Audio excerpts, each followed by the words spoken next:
বললাম এই কথা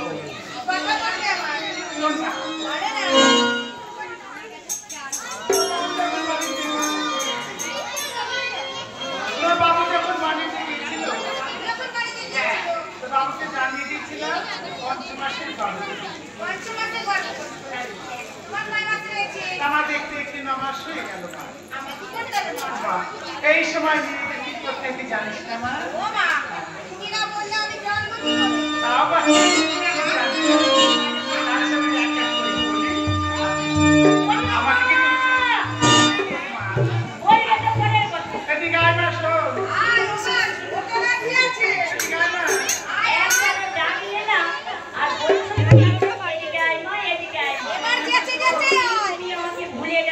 না মা তোকে ভুলিনি মা, এদিকে আয় মা, এগুলোকে জিজ্ঞাসা করে বলে আরে ছোট মামা কোথায়? এদিকে আয় মা, আমার কি মনে হয় জানো মা?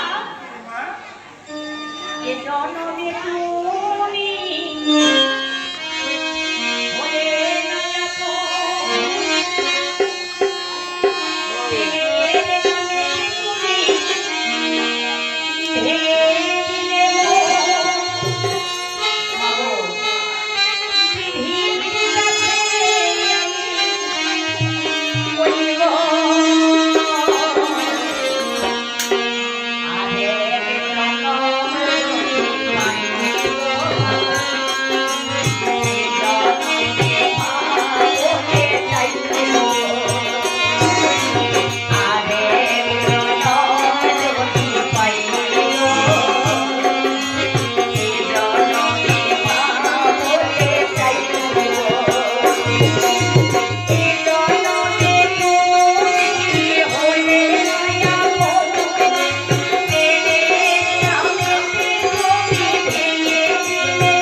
শোনবা তুই দুজনকে তোরা দুজনে মিলি আমাকে ও তুমি কি খাবে বলো আমরা সব কিছু জোগাড় করে এত বড় একটা থালায়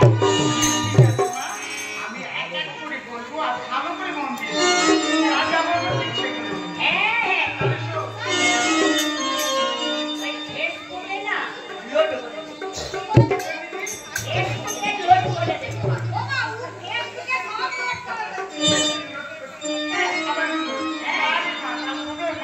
আমি মনে রেখে দেবো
ঠিক করেছে। আমি ঠিক করতে পারি না। ও তো সাত হবে বলছে। ওদের ছেলে ওকে সাথে বাবা কথা বলতে আমাকে তো সাথে হবে তো। শোনো, তোমার এইটুকু পেটে এত কাজ হয় না বাবা। তোমার কি দাঁড়া না, পেটে ভিডিওটা জ্বালা করে আছে? দেখি গান ফান দিবে, দাঁড়া ভেরি দিবে আছে। যাবো, আমরা একসঙ্গে যাবো, আমি কি আমার আলাদা যাবো? কে খাবে? বলি ও মা অত বাচ্চা হাই উঠি যাবে কেন তোমার বাচ্চা আছে? বাচ্চাটা হো আর নাই হোক, পাড়া প্রতিবেশীরা তো বলে সাপ খাওয়ালে নাকি খাওয়াতে হয় অনেক করে খাওয়াতে হয়। এই যে এত শাকের জোগাড় করতে গেলাম কেন জানিস তো? আর কেন? এই দেখ না, এই ঠাকুমারা, মায়েরা, মাসিরা, বোনেরা, দিদিরা সব বসে আছে। আর বসে আছে। এরা আশায় বসে আছে। মা বলি এই যে দিদি সরো তুমি হাঁটে দেবেন চাকরি খাবো বলে এই এরা খাবে বলে তো হাত করে আছে। এদেরকে নিমন্ত্রণ করবো সবাইকে আমি। কি?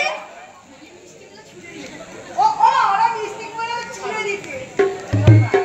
ও মা, তুমি হাঁ কারবার হাই দিয়ে দিব ও মা, আর ওদেরকে সবাইকে আমি নিমন্ত্রণ করে খাবে। এত শাকের জোগাড় করতে গেছি। ও নেমন্তন্ন করতে হবে?